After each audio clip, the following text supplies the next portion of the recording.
जय माता दी दोस्तों, स्वागत है आप सभी का फिर से हमारी एक नए वीडियो में। आप सभी भक्तों को नवरात्र पर्व की बहुत बहुत ढेर सारी शुभकामनाएं। दोस्तों, नवरात्र पर्व को साधना का पर्व भी कहा जाता है। कहते हैं कि नवरात्रि में जो भी सच्चे मन से सच्चे भाव के साथ माता की आराधना करते हैं, साधना करते हैं, अनुष्ठान करते हैं, जप करते हैं, ध्यान करते हैं, उनको कई गुना फल मिलता है। साथ ही माता रानी की कृपा से मनवांछित फल की भी प्राप्ति होती है। इसलिए नवरात्र पर्व को साधना का पर्व कहा जाता है। यदि आप भी नवरात्र में अनुष्ठान करने वाले हैं या अनुष्ठान कर रहे हैं तो आपके लिए बहुत ही अच्छा समय है, क्योंकि नवरात्र में अनुष्ठान करने से कई गुना में फल की प्राप्ति होती है। दोस्तों, आज नवरात्र में आपको पहला दिवस संक्षिप्त पूजा विधि आपको हम बताने वाले हैं, जिसके माध्यम से आप माता रानी की आराधना, सेवा, साथ ही उनके आप पूजन कर पाएंगे।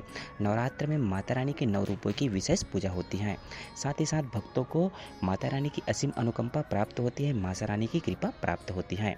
आज नवरात्रि का पहला दिवस, जिसमें माता रानी शैलपुत्री की विधिवत पूजा होती है। जो भी भक्त माता रानी शैलपुत्री की विधिवत आराधना करते हैं, उनकी पूजन करते हैं, माता रानी की कृपा उन भक्तों पर सदैव बनी रहती है।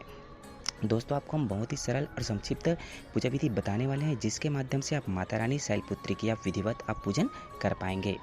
दोस्तों, नवरात्रि के पहले दिन देवी दुर्गा माता शैलपुत्री की पूजा होती है। साथ ही इस दिन आप प्रातः स्नान ध्यान करके स्वच्छ कपड़े धारण करके आप जिस स्थान पे माता रानी की स्थापना करने वाले हैं, देव पूजन करने वाले, उस स्थान को बढ़िया से स्वच्छ साफ कर लें। साथ ही पहले आप घट स्थापना, कलश स्थापन कर ज्योति प्रज्वलित कर लें। ज्योति प्रज्वलित करने के पूर्व आप साथ ही साथ आसन बनाने के पूर्व आप पूर्व की ओर मुख करके चौकी पर लाल वस्त्र बिछाएं, माता रानी का चित्र स्थापित करें। सबसे पहले भगवान गणेश का आप आवाहन करें, भगवान गणेश से प्रार्थना करें, ताकि जितने भी कार्य आप करने वाले हैं माता रानी की कृपा से सभी कार्य पूर्ण हो। इसके साथ ही साथ हाथ में लाल रंग का पुष्प लेकर के माता रानी शैलपुत्री का आवाहन करें।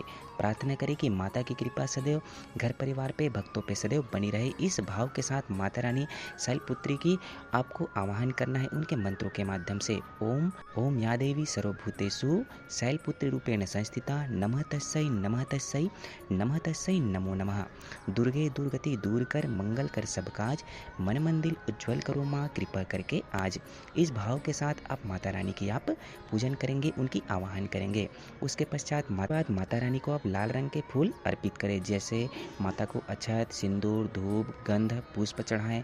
साथ ही माता जी के मंत्रों का वहाँ पास बैठ के कम से कम 108 बार या 11 बार, आपसे जितना बार भी हो सके, माता रानी के मंत्रों का मन ही मन स्मरण करें, उनके मंत्रों का जाप करें।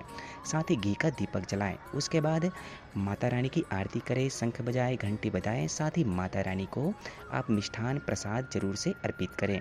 इस तरह से आप संक्षिप्त पूजन विधि के माध्यम से नवरात्र की प्रथम दिवस माता रानी शैलपुत्री की पूजन करके आप प्रथम दिवस की पूजन को आप पूर्ण कर पाएंगे। जिन भक्तों के माध्यम से माता रानी की सेवा भाव के साथ, सच्चे भाव के साथ उनकी आराधना होती है, उनकी पूजा होती है, ऐसे घरों पे माता रानी की कृपा सदैव बनी रहती है। साथ ही उन भक्तों पर माता रानी की कृपा सदैव बनी रहती है। तो इस तरह से बहुत ही सरल और संक्षिप्त पूजन विधि के माध्यम से माता शैलपुत्री का आप नवरात्र प्रथम दिवस आप पूजन कर पाएंगे। तो दोस्तों, आप सभी भक्तों को नवरात्र की बहुत बहुत शुभकामनाएं। माता रानी की कृपा आप सभी भक्तों पर सदैव बनी रहे। जय माता दी दोस्तों।